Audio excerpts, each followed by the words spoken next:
Hello guys, hello all of you. Question answer की series में हम आपको इग्नू बीए के क्वेश्चन आंसर करा रहे हैं। ये आपका कोर्स कोड है ESO 12। ठीक है, भारत में समाज, सोसाइटी इन इंडिया। तो इसके हम 8th चैप्टर तक हम कंप्लीट कर चुके हैं। आज हम 9th चैप्टर करने वाले हैं। इसका नाम है नातेदारी सेकेंड। ठीक है, नातेदारी नाम से आपके 2 चैप्टर थे जो फर्स्ट हम पार्ट कर चुके हैं। फर्स्ट चैप्टर इसका जो 8th था आपका, 9th में नातेदारी का सेकेंड पार्ट दिया गया है। ठीक है, तो नातेदारी का सेकेंड पार्ट हम इसमें करने वाले हैं। तो चलिए देख लेते हैं। लास्ट 10 ईयर में जितने भी क्वेश्चन आंसर पूछे गए हैं वो सब यहाँ पे हैं। इससे बाहर आपका कुछ भी आने वाला नहीं है। तो आप अगर इनको ही देखते रहेंगे तो आप अच्छे से अपना क्वेश्चन पेपर क्लियर कर पाएंगे। तो चलिए आप मेरे साथ बने रहिए। यहाँ पे कुछ पर्चे दिया गया है जिससे आप खुद से पढ़ लीजिएगा। ठीक है, हम डायरेक्ट इसके क्वेश्चन आंसर करते हैं। चलिए, फर्स्ट क्वेश्चन आपसे पूछा गया है यहाँ पे कि दक्षिण भारत में, अच्छा जो हमने 8th चैप्टर किया था उसमें नातेदारी प्रथा को उत्तर भारत की नातेदारी बताई गई थी। ठीक है, अब हम इस 9th चैप्टर में दक्षिण भारत की नातेदारी पढ़ेंगे। ठीक है, तो चलिए, दक्षिण भारत में नातेदारी समूह के 2 वर्गों के नाम बताइए। ठीक है, दक्षिण भारत में नातेदारी समूह के 2 वर्गों के नाम आपको बताने हैं। तो वो क्या क्या है ये देख लेते हैं। दक्षिण भारतीय नातेदारी व्यवस्था कर्नाटक, आंध्र प्रदेश, केरल और तमिलनाडु में पाई जाती है। पहले तो ये आप स्टेट के नाम याद कर लीजिए कि कहाँ कहाँ ये दक्षिण भारत जो के स्टेट कहाँ कहाँ आते हैं। तो दक्षिण भारतीय नातेदारी व्यवस्था कर्नाटक, आंध्र प्रदेश, केरल और तमिलनाडु में पाई जाती है। यह द्रविड़ परिवार की भाषाएं बोली जाती हैं। ठीक है, यहाँ पे किस परिवार की भाषाएं बोली जाती हैं? अभी द्रविड़ परिवार की भाषाएं बोली जाती हैं। ठीक है, जी के क्वेश्चन भी आपका बन जाता है। इन 4 राज्यों में समान नातेदारी संगठन दृष्टिगोचर होता है। दक्षिण भारतीय नातेदारी संबंधियों को मुख्यतः 2 समूह में वर्गीकृत किया गया है। इसे 2 वर्गों में बांटा गया है। पहला वर्ग इसमें है पितृवंशीय। ठीक है, पहला वर्ग क्या है? पितृवंशीय। आप इसको अच्छे से हाईलाइट करेंगे हेडिंग को।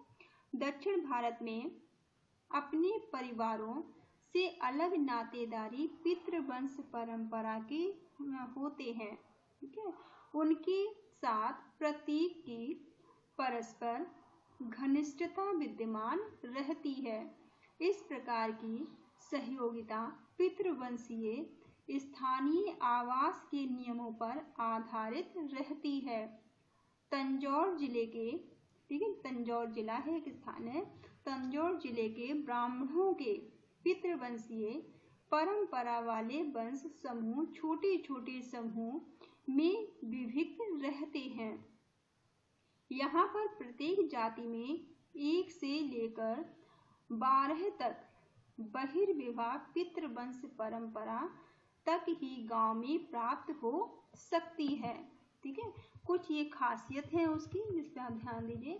अब तमिलनाडु में, तमिलनाडु या मदुरई जिसे आप कह सकते हैं, ठीक है, तमिलनाडु में या मदुरई के प्रमलाह कल्लर उपजाति में, ये जाति है, उपजाति में पितृवंश परंपरा पितृ स्थानीय और बहिर्विवाह समूह में नातेदारी समूह के संबंधों को समझा जा सकता है। इन्हें यहाँ कुट्टम कहते हैं। ये आप नाम याद रखेंगे। क्या कहते, किस नाम से इन्हें यहाँ जानते हैं? वहाँ पे कुट्टम नाम से जाना जाता है। कुट्टम के सदस्य 1 या 1 से अधिक गांवों में निवास करते हैं। ये धार्मिक अनुष्ठानों में भी भाग लेते हैं। एक गौड़ कुट्टमों में भी उपविभाजित रहते हैं। ठीक है, ये गौड़ जो कुट्टमों में भी विभाजित होते हैं और इनके द्वारा अपने पूर्वजों का नाम धारण करने की प्रथा है। ठीक है, अगर आप दक्षिण भारत में हैं तो आप इन चीज़ों को अच्छे से समझ पा रहे होंगे। ठीक है, क्योंकि वहाँ पे जो उनके पूर्वज होते हैं उनके नाम ही बच्चों के नाम पे रख दिए, जब बच्चों के नाम रख दिए जाते हैं पूर्वजों के नाम पे। ठीक है, जो भी उनके पूर्वजों के नाम रहे होते हैं उन पे जो नए बच्चे होते हैं उनके नाम भी वही रख दिए जाते हैं। आर्थिक क्षेत्र में ध्यान दिया जाए तो पता चलता है कि जमीन का स्वामित्व होने के कारण इनमें झगड़े भी होते हैं। देखिए ये कॉमन लाइन है कि जमीन के झगड़े जो हैं उत्तर भारत में भी होते हैं और दक्षिण भारत में भी होते हैं। इनमें भाई या हिस्सेदार में हंसी मजाक का रिवाज नहीं होता है। ये लाइन थोड़ी अलग है, आप ध्यान दीजिए कि जो दक्षिण भारत में है, जो भाई होते हैं या हिस्सेदार होते हैं, उसमें हंसी मजाक का रिवाज वहां पर नहीं होता है। नेक्स्ट पॉइंट इसमें है विवाहजन्य संबंधी। अब विवाहजन्य संबंधी क्या होते हैं? विवाहजन्य संबंधियों वाले नातेदारी के समूह का निर्माण संबंध विवाह के द्वारा होता है। ठीक है, विवाह के पश्चात जो संबंध बनते हैं उन्हें विवाहजन्य संबंध कहा जाता है। सिंपल शब्दों में आप ध्यान रखेंगे। ये संबंध माँ तथा पत्नी के जन्म परिवार के सदस्य होते हैं। ठीक है, ये कौन होते हैं? जो माँ या फिर पत्नी के जन्म परिवार के सदस्य होते हैं उन्हें मामा मंचीनन कहलाते हैं। वो क्या कहलाते हैं? वो मामा मंचीनन उन्हें कहा जाता है। इस वर्ग में वे समूह भी हैं जिन समूह में अपनी बहन अथवा पिता की बहन का विवाह होता है। पितृवंश परंपरा और विवाहजन्य संबंधियों के मध्य अंतरक्रिया का स्वरूप मधुर और सौहार्दपूर्ण होता है। ठीक है, ये दक्षिण भारत की कुछ विशेषताएं हैं। आई होप ये क्वेश्चन आपको समझ में आया होगा। नेक्स्ट क्वेश्चन इसमें दिया गया है, क्वेश्चन नंबर 2। दक्षिण भारतीय नातेदारी समूह के संदर्भ में बताइए कि आपके मामा मंचूनियन के मामा मंचीनन आपके क्या होंगे। ठीक है, इसको थोड़ा समझ लीजिए। मामा मंचीनन के मामा मंचीनन आपके क्या होंगे, ये आपको बताना है। 1 नंबर में आपसे पूछा जा सकता है। ठीक है, तो ये क्या होंगे? मुरे पंगाली होंगे। ठीक है, मुरे पंगाली या फिर वर्गालक पंगाली एक नाम है जिनको आप याद रखेंगे कि मामा मंचीनन के मामा मंचीनन आपके क्या होंगे? तो मुरे पंगाली होंगे। Question number 3। दक्षिण भारतीय नातेदारी के अनुसार चचेरे, मौसेरे और ममेरे फुफेरे भाई बहनों की परिभाषा दीजिए। ठीक है, तो चचेरे तथा मौसेरे भाई बहन, यहाँ आपको परिभाषा देनी है। तो चचेरे तथा मौसेरे भाई बहन एक लिंग के सहोदरों के बच्चों को चचेरे तथा 2 भाइयों अथवा बहनों के बच्चे एक दूसरे के चचेरे मौसेरे भाई बहन होते हैं और चचेरे मौसेरे भाई बहनों का आपस में विवाह नहीं हो सकता है। ठीक है, तो बाकी चीजें आप समझ ही गए होंगे। जैसे ममेरे फुफेरे भाई बहन, यहाँ पे तो अभी आपने देखा था कि चचेरे और मौसेरे भाई बहन, ठीक है, उनका आपस में विवाह नहीं हो सकता है। और अब ममेरे फुफेरे भाई बहन, ठीक है, विपरीत लिंग के सहोदरों की संतानों को ममेरे फुफेरे भाई बहन कहा जाता है। अतः भाई और बहन के बच्चे ममेरे फुफेरे भाई बहन होते हैं। छोटे छोटे क्वेश्चन हैं, ये आपको समझ में आ रहे होंगे। आप 1 से 3 बार वीडियो देख लीजिएगा, आपको याद हो जाएंगे। ठीक है, क्वेश्चन इसके बहुत छोटे छोटे हैं। चलिए 4th क्वेश्चन देख लेते हैं। 4th में आपसे पूछा गया है किसी व्यक्ति की अपनी पीढ़ी में संबंधियों के वर्ग कौन कौन से हैं। ठीक है, संबंधियों के वर्ग आपको बताने हैं यहाँ पे।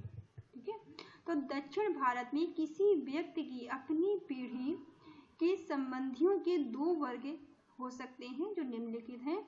पहला वर्ग है एक समूह के व्यक्ति, जो एक समूह के व्यक्ति होते हैं, एक समूह के व्यक्ति के चचेरे मौसेरे भाई बहन और पिता के चचेरे मौसेरे भाई बहनों के बच्चे सहित उनके आपस में भाई बहन होते हैं, जिन्हें क्या कहा जाता है? जिन्हें पंगाली शब्द कहा जाता है। इन सबको एक शब्द दिया गया है, पंगाली जिसे हम कहते हैं। दूसरा क्या है? दूसरे समूह में ममेरे फुफेरे विवाहजन्य संबंधी होते हैं, जिन्हें मामा मंचीनन कहा जाता है। ये दोनों पॉइंट आप याद रखेंगे। 1 नंबर में भी आपसे पूछा जा सकता है, सिर्फ नाम पूछा जा सकता है 1 नंबर में, या 2 नंबर में आ सकते हैं आपके क्वेश्चन ये। ठीक है, चलिए अच्छा, जो ये आपके 2 चैप्टर दिए गए, चैप्टर 8 और 9, ठीक है, उत्तर भारत और दक्षिण भारत की जो नातेदारी से पूछी गई है, तो आपको क्वेश्चन ऑप्शन में मिलेंगे, या आप अगर आपको ऑप्शन मिलता है तो अगर आप उत्तर भारत से हैं तो उत्तर भारत के क्वेश्चन आप लिखिएगा, आप दक्षिण भारत से हैं तो आप उधर वाले क्वेश्चन लिखिएगा, ठीक है। तो आपको इसमें ऑप्शन मिलेगा, ऐसा नहीं है कि दोनों आपको दे दिए जाएंगे करने के लिए, ठीक है। तो दोनों में आपको ऑप्शन में दिए जाएंगे, आप कोई भी एक कर सकते हैं। चलिए नेक्स्ट क्वेश्चन देख लेते हैं। माता पिता के पक्ष के नातेदारी की विभेद विलय को समझाने के लिए दक्षिण भारत प्रचलित नातेदारी शब्दावली का उदाहरण दीजिए, ठीक है। यहाँ आपको समझाना है, उदाहरण के साथ समझाना है, ठीक है। नातेदारी को, माता और पिता पक्ष की नातेदारी को आपको समझाना है। तो माता पिता के पक्ष के नातेदारी की विभेद में विलय को समझने के लिए मुदो 1986 मुदो ने बताया है कि महिला पुरुष विभेद का प्रयोग विवाह जन्य संबंधों के संदर्भ में किया जा सकता है, ठीक है। मुदो कहते हैं कि जब विवाह संबंध स्थापित करने के लिए कोई विभेद आवश्यक नहीं रह जाता है, जब इसका विलय भी हो जाता है। उदाहरण, दादा दादी या नाना नानी की ओर पोता पोती या नाती नातिन की पीढ़ी में लागू होने वाले नातेदारी शब्दावली में पाया जाता है। इसलिए यह कहा जा सकता है कि तीसरी पीढ़ी, ठीक है, ये कहा जा सकता है कि तीसरी पीढ़ी में पुत्र के बच्चे और पुत्री के बच्चों में अंतर समाप्त हो जाता है, ठीक है। इस पॉइंट का आप ध्यान दीजिएगा कि तीसरी पीढ़ी में, ठीक है, तीसरी पीढ़ी में पुत्र के बच्चों में और पुत्री के बच्चों में अंतर समाप्त हो जाता है। तमिल में दोनों पेरन या पेती कहलाते हैं, ठीक है। तमिल में इनको क्या कहा जाता है, पेरन या पेती तमिल में कहते हैं इन्हें। और दादा व नाना को, जो दादा या नाना होते हैं, दादा या नाना के लिए ताता, ठीक है, दादा और नाना के लिए क्या शब्द यूज होता है, एक ताता शब्द यूज होता है। दादी व नानी के लिए पाती शब्द का प्रयोग किया जाता है, ठीक है। ये तमिल में यूज किए जाते हैं। इन शब्दों का आप याद रखिएगा कि दादा या नाना के लिए ताता शब्द यूज होता है, दादी या नानी के लिए पाती शब्द का प्रयोग किया जाता है। इस प्रकार दादा दादी और नाना नानी तथा पोता पोती और नाती नातिन की पीढ़ियों में महिला पुरुष विभेद के विलय विवाह संबंध महत्वपूर्ण नहीं होते हैं, और यही कारण है कि दोनों को एक ही वर्ग में रखा जाता है और एक ही शब्द से पुकारा जाता है। इस प्रकार माता पिता के पक्ष के नातेदारी संबंधों में विलय की प्रक्रिया चलती रहती है, ठीक है। आई होप आपको समझ में आया होगा ये। नेक्स्ट क्वेश्चन देख लेते हैं, क्वेश्चन नंबर 6। दक्षिण भारत में 3 अधिमान विवाह नियम कौन कौन से हैं, ठीक है।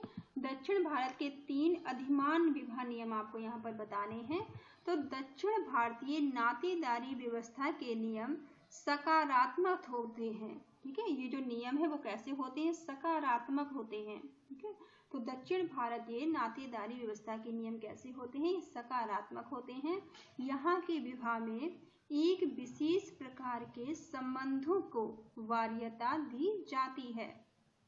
वरीयता का मतलब है महत्व दिया जाता है, और यहाँ के लोगों के द्वारा इसका पालन भी पूर्णतः किया जाता है, ठीक है। ये महत्व भी देते हैं और उसका अच्छी तरह से उसका पालन भी करते हैं। इसके विपरीत उत्तर भारत में विवाह के नियमों में नकारात्मकता पाई जाती है, ठीक है।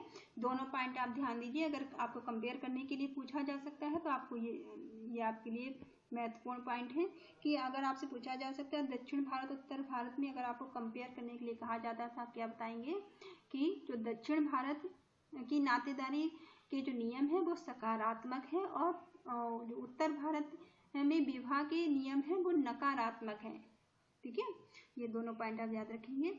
और यही नकारात्मकता का भाव यह स्पष्ट करता है कि किस व्यक्ति को किससे विवाह नहीं करना चाहिए। ठीक है, ये जो नकारात्मक के नियम है, जो नेगेटिव पॉइंट है, ये बताता है कि किसी किससे विवाह करना चाहिए और किसी किससे विवाह नहीं करना चाहिए।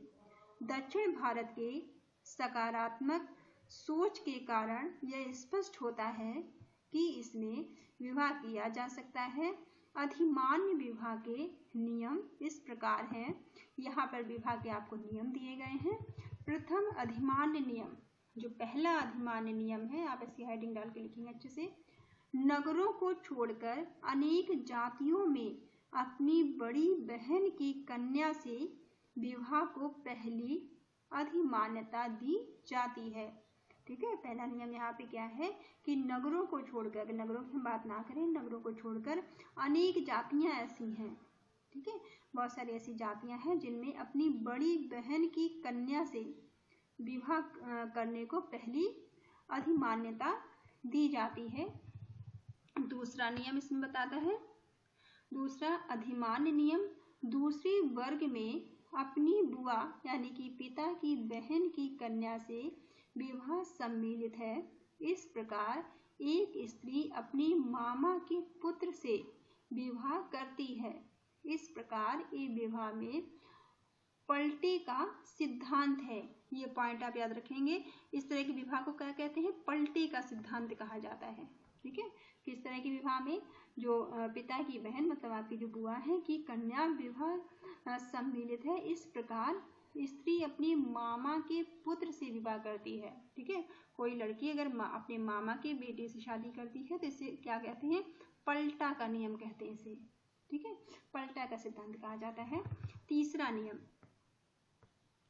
तीसरे नियम में तृतीय अधिमान्य नियम। इस नियम के अंतर्गत अपने मामा की पुत्री से विवाह किया जाता है। ठीक है, तीसरे अधिमान्य नियम में अपने मामा की पुत्री से विवाह किया जाता है। तमिलनाडु की कल्लर, कर्नाटक की हविक ब्राह्मण, आंध्र प्रदेश की रेड्डी जातियों में इस प्रकार से विवाह का नियम ही अधिमान्य होता है। ठीक है, इस तरह की कुछ खास प्रजातियां हैं जिनमें इस तरह के नियम लागू होते हैं। ठीक है, ये सब में नहीं होते हैं। दक्षिण भारत में जो कुछ खास जातियां हैं उनमें इस तरह के प्रचलन है। इस प्रकार के विवाह में पलटा वर्जित होता है। ठीक है, इस तरह के विवाह में क्या है? पलटा वर्जित होता है, इसलिए कन्या एक ही दिशा में दी जाती है। आई होप ये आपको समझ में आया होगा। चलिए, इसके बचे हुए क्वेश्चन हम नेक्स्ट वीडियो में कर लेंगे, वरना वीडियो आपका काफ़ी बड़ा हो जाएगा। Thank you all of you, thank you for watching.